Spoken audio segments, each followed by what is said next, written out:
ചാനലിൽ കൊടുത്ത വാർത്തയറിഞ്ഞ് ആദർശും നയനയും ആകപ്പാടി ഞെട്ടി വിറച്ചിരിക്കുകയാണ്. ഈ ഒരു കാര്യങ്ങൾ വിളിച്ച് ആദർശ് മുത്തശ്ശനോട് പറയുന്നുണ്ട്. മുത്തശ്ശനാണെങ്കിലോ ആകപ്പാടെ കലിപ്പ് കയറി. അങ്ങനെ അനന്തപുരിയിൽ വളരെയധികം പ്രശ്നങ്ങൾ നടന്നുകൊണ്ടിരിക്കുകയാണ്. ആദർശും നയനയും ബാക്കി അബിയും ബാക്കി എല്ലാവരും അങ്ങനെ അനന്തപുരി തറവാട്ടിലേക്ക് എത്തുന്നുണ്ട്. ഈ ഒരു സമയത്ത് മുത്തശ്ശൻ പറയാണ്, സത്യം പറയണം, ഇതാരാ ഇവിടുന്ന് ലീക്ക് ഔട്ട് ആക്കി എന്ന് ചോദിക്കുകയാണ്.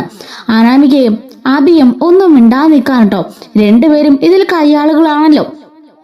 മുത്തശ്ശൻ പറയുന്നുണ്ട്, ആരാണെങ്കിലും സത്യം പറഞ്ഞോ, അടുത്ത നിമിഷം അവർക്ക് ഇവിടുന്ന് ഇറങ്ങാം എന്ന് മുത്തശ്ശൻ പറയുന്നുണ്ട്. അപ്പോഴേക്കും നവി ചോദിക്കാണ്, അല്ല മുത്തശ്ശ, പറഞ്ഞാൽ എന്താ കുഴപ്പം? ഇവിടുന്ന് തന്നെ ആയിരിക്കണമെന്നില്ലല്ലോ. അനഘയുടെ ബന്ധുക്കൾക്കെല്ലാം തന്നെ ആദർശേട്ടനുമായിട്ടുള്ള അവിഹിത ബന്ധം അറിയാമല്ലോ. ചന്തുമോള് ഇവിടെ തന്നെയാണല്ലോ ഉള്ളതും. ബന്ധുക്കൾക്കും പകുതി പേർക്കും അറിയാം. പിന്നെ എന്താ അറിഞ്ഞാൽ കുഴപ്പം എന്ന് ചോദിക്കാണ്. നീ മിണ്ടി പോകരുത്, നിനക്ക് വേണ്ടിയാണ് ഇതെല്ലാം എല്ലാവരും സഹിക്കുന്നത് എന്ന് പറയുമ്പോൾ എന്താ മുത്തശ്ശൻ എന്താ പറഞ്ഞേ ചോദിക്കുന്നുണ്ട്. വേണ്ട, എന്നെ കൊണ്ട് നീ കൂടുതലൊന്നും പറയിക്കണ്ട, നിന്നോടല്ല ഞാൻ ചോദിക്കുന്നത്, മിണ്ടാതെ അങ്ങോട്ട് മാറി നിന്നു എന്ന് പറയുമ്പോഴേക്കും നവി അങ്ങോട്ടേക്ക് മാറി നിൽക്കുകയാണ്. ഈ ഒരു സമയത്ത് അനാമികയും ഇങ്ങനെ പേടിച്ച് നിൽക്കുന്നുണ്ട്. അബിയും പേടിച്ച് നിൽക്കാണ്. ആദർശ് പറയാണ്, ഈ ഒരു പ്രശ്നം വല്ല ലീക്കൗട്ടായ നമ്മളുടെ കമ്പനിക്ക് ഇത്രയും കാലമുള്ള സൽപ്പേര് മൊത്തം നഷ്ടപ്പെടും. അതെന്താ നിങ്ങൾ ആരും ചിന്തിക്കാത്തത്? ഓണമാണ് വരാൻ പോണത്, റെക്കോർഡ് സെയിലിടേണ്ട സമയമാണ്. നമ്മളുടെ കമ്പനിക്ക് ഇത്രയും കാലം ആളുകൾ അർപ്പിച്ച ഒരു വിശ്വാസവും ആ ഒരു ബഹുമാനം സ്നേഹവും എല്ലാം തകരാൻ പോണത് ഒറ്റ നിമിഷത്തിലാ.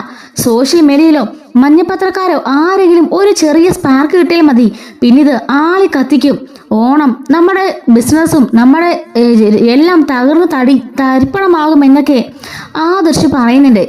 മുത്തശ്ശൻ പറയാണ്, ആരായാലും ഈ തെറ്റ് ഞാൻ ക്ഷമിക്കില്ല എന്ന് പറയുമ്പം ജലജ ചോദിക്കാണ്, ആദർശിയില്ല അത്രയും വലിയ തെറ്റ് വരെ മുത്തശ്ശൻ ക്ഷമിച്ചില്ലേ? പിന്നെയാണോ അച്ഛാ ഈ ഒരു തെറ്റ് ക്ഷമിക്കാൻ പാട്?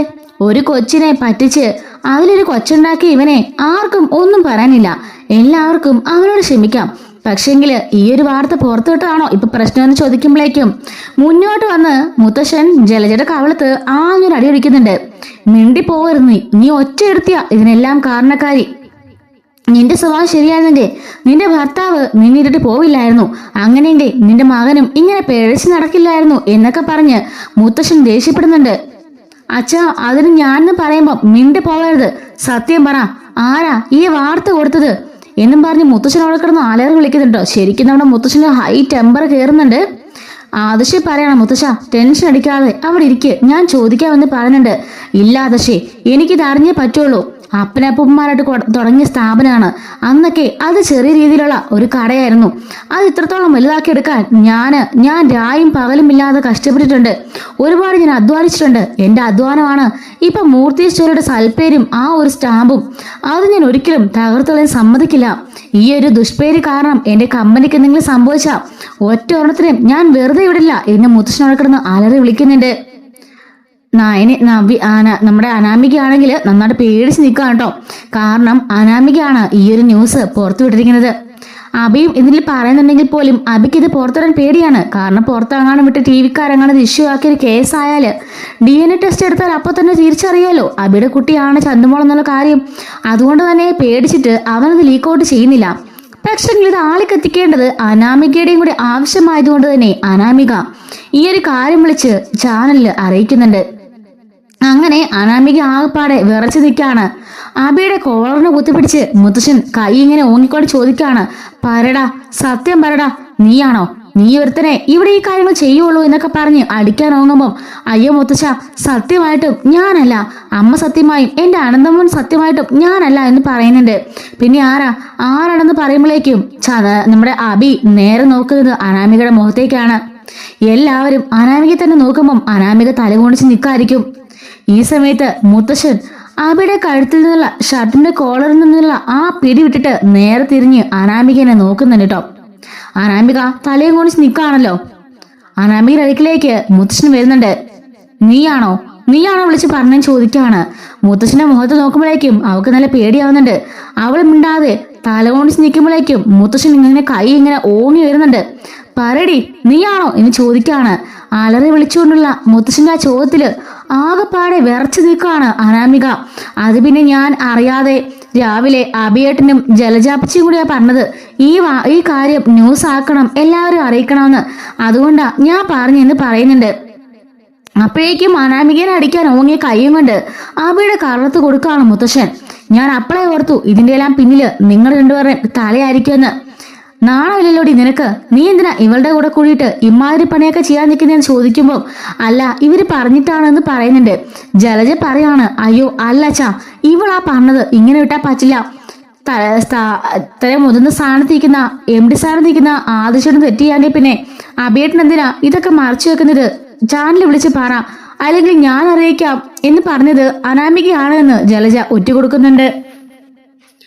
ജലജ പറയാണ്, ഞങ്ങള് പറഞ്ഞതാ വേണ്ട എന്ന്. അപ്പോ അബിയും പറഞ്ഞതാ വേണ്ട, അത് കമ്പനിയുടെ റെപ്യൂട്ടേഷനെ ബാധിക്കും, അത് പ്രശ്നമാണെന്നൊക്കെ അബി പറഞ്ഞപ്പോ ഈ അനാമികയാ പറഞ്ഞത് അതൊന്നും സാരമില്ല, കൊണ്ടേ നമുക്കിത് എല്ലാവരെയും അറിയിക്കാം, അബിയേട്ടനെ അറിയിച്ചില്ലെങ്കിൽ ഞാൻ അറിയിക്കുന്നു പറഞ്ഞു പോയത് ഈ അനാമികയാണ് എന്ന്.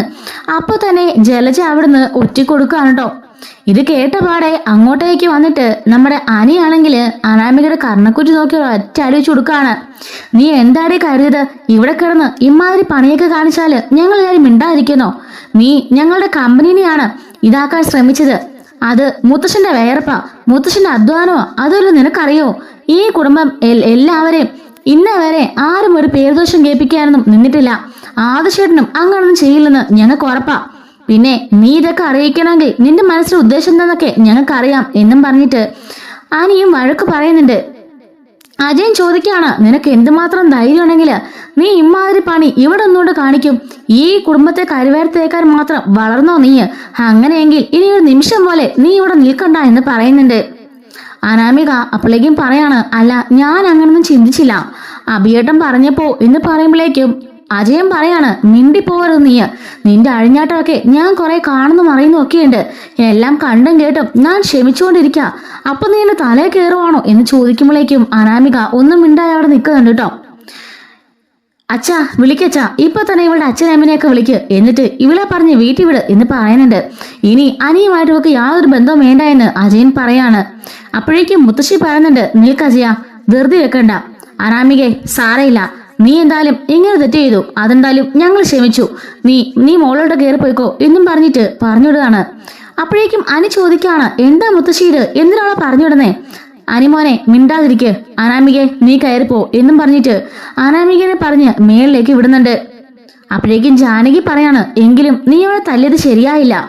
മുത്തശ്ശി പറയാണ്, തല്ലിയത് അവളെ അല്ല, നിന്റെ കാരണത്ത് തല്ലേണ്ടത് അത് ഞാനത് ചെയ്യുന്നില്ല. ഇത്രയും കാലം എന്റെ മരുമക്കളെയും മക്കളെയും ആരോടും ഞാനൊരു ദേഷ്യത്തിനോ പ്രശ്നത്തിനോ ഒന്നും വന്നിട്ടില്ല ഉണ്ടോ? ഇവിടെയെല്ലാം നിങ്ങളുടെ ഇഷ്ടപ്രകാരമായിരുന്നു. ഞാൻ നിങ്ങളെ ഭരിക്കാനോ നിങ്ങളുടെ എന്തെങ്കിലും കാര്യങ്ങൾക്ക് തെറ്റ് പറഞ്ഞു വന്നിട്ടുണ്ടോ? എല്ലാവരും ഞാൻ ഒരുപോലെ കണ്ടല്ലേ ഉള്ളൂ എന്ന് മുത്തശ്ശി ചോദിക്കാണ്. ജാനകി പറയുന്നുണ്ട്, അല്ലമ്മേ, അനാമിക മോള് മിണ്ടിപ്പോകരുത്, അവളുടെ അഴിഞ്ഞാട്ടവും അവളുടെ എല്ലാ കാര്യങ്ങളും ഞങ്ങളൊന്നും അറിയുന്നില്ലെന്ന് നീ കരുതണ്ട.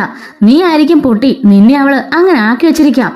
അതുകൊണ്ട് ഒന്നും അറിയില്ലെങ്കിൽ മിണ്ടാതിരുന്നോണം, അല്ലാതെ ആവശ്യമില്ലാത്ത കാര്യത്തിൽ കയറി തലയിടാൻ വരരുത്. നീയും അറിഞ്ഞു കാണുമല്ലോ ഇതെല്ലാം ചോദിക്കാണ്. എല്ലാത്തിനും നീയും കൂട്ടുനിന്നല്ലേ എന്ന് ചോദിക്കുമ്പോഴേക്കും അങ്ങോട്ടേക്ക് അജയൻ വരുന്നുണ്ട്. ആരോടി നീ എല്ലാത്തിനും കൂട്ടായിരുന്നു എന്ന് ചോദിക്കുമ്പോഴേക്കും ജാനകി മിണ്ടാതെ നിൽക്കാണ്. സത്യം പറ, നീ ഇതെല്ലാം അറിഞ്ഞിരുന്നു എന്ന് ചോദിക്കുന്നുണ്ട്. അത് പിന്നെ രാവിലെ അബിയും ജലജയും കൂടെ സംസാരിക്കായിരുന്നു ഇതുപോലെ കേസ് കൊടുക്കണമെന്ന്. അപ്പൊ പിന്നെ ഞാനും അതിന് സപ്പോർട്ട് ചെയ്തു. അനാമിക മോള് ഇതുപോലെ ചാനൽ അറിയിക്കാൻ പോവാണെന്നൊക്കെ പറഞ്ഞപ്പോ ഞാനും അതിന് ശരിവെച്ചെന്ന് പറയുന്നുണ്ട് കേട്ടോ.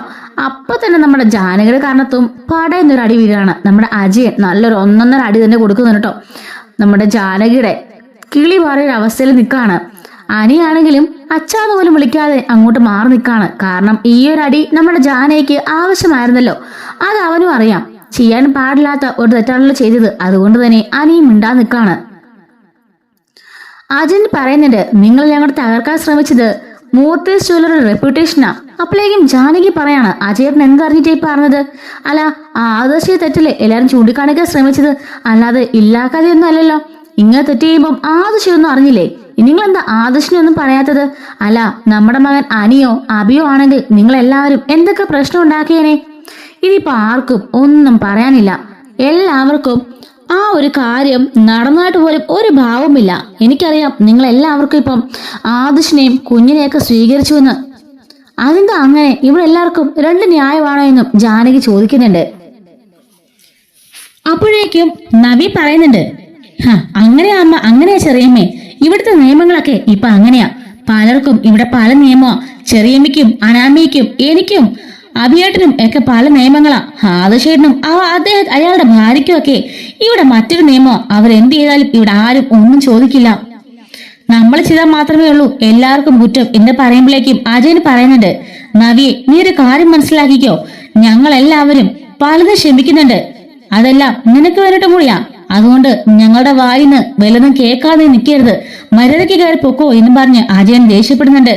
എന്നിട്ട് പറയാണ്, ഇനി എങ്ങാണം ആ ഒരു വാർത്ത എങ്ങാനും ലീക്കായ നിന്റെ മരുമകളുണ്ടല്ലോ അനാമിക, അവളുടെ കാര്യം പോക്കാ. നീ ആലോചിച്ചോ അബി, നിന്റെ കാര്യം പോക്കാ. നിനക്കറിയാലോ എന്ന് പറഞ്ഞിട്ട് അജയനും ദേഷ്യപ്പെടുന്നുണ്ട്. അപ്പോഴേക്കും അബി ഒന്ന് വിറക്കുകയാണ്. കാരണം എല്ലാവരും എന്തൊക്കെയോ അറിഞ്ഞുമട്ടാണല്ലോ സംസാരിക്കുന്നത്. അതുകൊണ്ട് തന്നെ അവളൊന്ന് പേടിച്ചു നിൽക്കാണ്. ഈ വാർത്ത എങ്ങാണം പുറത്തായ പിന്നെ ഈ മൂർത്തിശ്വരി അടച്ചുപൊട്ടിക്കെട്ടി ഇരിക്കാം, എല്ലാവർക്കും പുറത്തേക്ക് പോലും ഇറങ്ങേണ്ടി വരില്ല എന്നൊക്കെ പറഞ്ഞ് എല്ലാവരും കൂടി ഭയങ്കരമായിട്ടും ദേഷ്യപ്പെടുന്നുണ്ട്. അപ്പോഴേക്കും ജാനകിയും അതുപോലെ തന്നെ നവ്യയും ജലജയും ഒക്കെ അകത്തേക്ക് കയറി പോവാണ്. മുത്തശ്ശിയോട് പോയിട്ട് അതിന് ചോദിക്കുന്നുണ്ട്, എന്താ മുത്തശ്ശി, എന്തിനാ അവളെ തല്ലി മോളോട് പറഞ്ഞു വിട്ടത്? അവളെ തല്ലി പുറത്താകത്തില്ലായിരുന്നോ? അവളുടെ അച്ഛനമ്മയെ വിളിപ്പിച്ച് പറഞ്ഞു വിട്ടേക്കായിരുന്നല്ലോ. മുത്തശ്ശി പറയാണ്, നിനക്കത് സന്തോഷമാണെന്നൊക്കെ എനിക്കറിയാം. കാരണം ആ പേരും പറഞ്ഞ് നീ അവളെ ഒഴിവാക്കിയിട്ട് നന്ദനെ കൊണ്ടാണല്ലേ നിന്റെ പ്ലാനിങ് എന്ന് ചോദിക്കാണ്. മുത്തശ്ശി, ഞാൻ അങ്ങനല്ല ഉദ്ദേശിച്ചത്. ഇത്ര വലിയ തെറ്റ് ചെയ്തിട്ട് അവളെ എന്തിനാ നമ്മൾ വെറുതെ വിട്ടിരിക്കുന്നത് എന്ന് ചോദിക്കുമ്പോ, അല്ല നമ്മൾ അബി എന്തിനാ വെറുതെ വിട്ടേന്ന് മുത്തശ്ശി ചോദിക്കാണ്. അത് പിന്നെ നമ്മുടെ കുടുംബത്തിന്റെ സൽപ്പേര്, നമ്മുടെ കമ്പനിയുടെ റെപ്യൂട്ടേഷൻ, എങ്കിലേ അതുകൊണ്ട് തന്നെയാ അവളെ നിർത്തിയിരിക്കുന്നത്.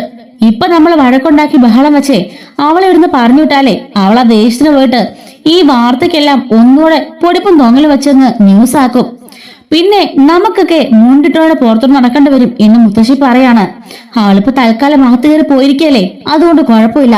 ഒന്ന് പേടിപ്പിച്ച് നിർത്തിയാൽ മതി. ഈ കാര്യങ്ങളൊക്കെ ലീക്ക് ഔട്ട് ആകാതെ നമ്മൾ വേണം ശ്രദ്ധിക്കാന്. എങ്ങാണം പുറത്തായാല് നമ്മളെല്ലാം ഗതി അതോ ഗതിയായിരിക്കും. അതുകൊണ്ടാ അവളെ പറഞ്ഞ് ഞാൻ വീട്ടിലിടാത്തത്. അല്ലെങ്കിൽ അവളെ ഇവിടുന്ന് തല്ലി പുറത്താക്കേണ്ട സമയം എപ്പോഴേ കഴിഞ്ഞു എന്നും പറഞ്ഞ് നമ്മുടെ മുത്തശ്ശിയുടെ ഭീകരമായൊരു മുഖം തന്നെ എല്ലാവരും അവിടെ കാണുന്നുണ്ട്. അപ്പൊ മുത്തശ്ശി ഇത്രയൊക്കെ ദീർഘദൃഷ്ടിയോടെ ചെയ്തതുകൊണ്ടാണ് നമ്മുടെ മുത്തശ്ശനും ആ സമയത്ത് അവിടെ ഒന്നും ഉണ്ടായിരുന്നത്. മുത്തശ്ശി അങ്ങനെ ചെയ്യുന്നുണ്ടെങ്കിൽ അതിലെന്തോ കാര്യമുണ്ടെന്ന് നമ്മുടെ മുത്തശ്ശനും മനസ്സിലായിട്ടുണ്ടല്ലോ. അതുകൊണ്ട് തന്നെയാണ് അങ്ങനെ നയനയും ആദർശും ഒക്കെ കൂട്ടിയിട്ട് ഇനി എന്താണ് അടുത്ത് ചെയ്യേണ്ടതെന്നുള്ള പ്ലാനിങ്ങിലാണ്. ഈ വാർത്ത ഒരിക്കലും ലീക്ക് ഔട്ട് ആവരുത്. ആൺമരിയുടെ ചാനൽ അല്ലാതെ മറ്റു ചാനൽ ഇഷ്ടംപോലെ ഉണ്ടല്ലോ. അതിലോ ഒരു സോഷ്യൽ മീഡിയയുടെ ഒരു ഫേസ്ബുക്ക് പോസ്റ്റിലെങ്ങാനും ഇതെന്ന് പറഞ്ഞാൽ പിന്നെ എല്ലാം അവസാനിച്ചല്ലോ. അതുകൊണ്ട് തന്നെ ഈ എല്ലാ കാര്യത്തിലും ഭയങ്കര ജാഗ്രതയായിട്ട് നിൽക്കുകയാണ് എല്ലാവരും. അനാമികനെ എന്തെങ്കിലും പറഞ്ഞ് എങ്ങനെയെങ്കിലും പേടിപ്പിച്ച് നിർത്തണമെന്ന് ഇവരെല്ലാം കൂടി പ്ലാൻ ചെയ്യുന്നുണ്ട്. അങ്ങനെ പേടിപ്പിച്ചില്ല എന്നുണ്ടെങ്കിൽ ഒരുപക്ഷെ അവൾ ഇനിയും ഇതിന് ശ്രമിക്കും.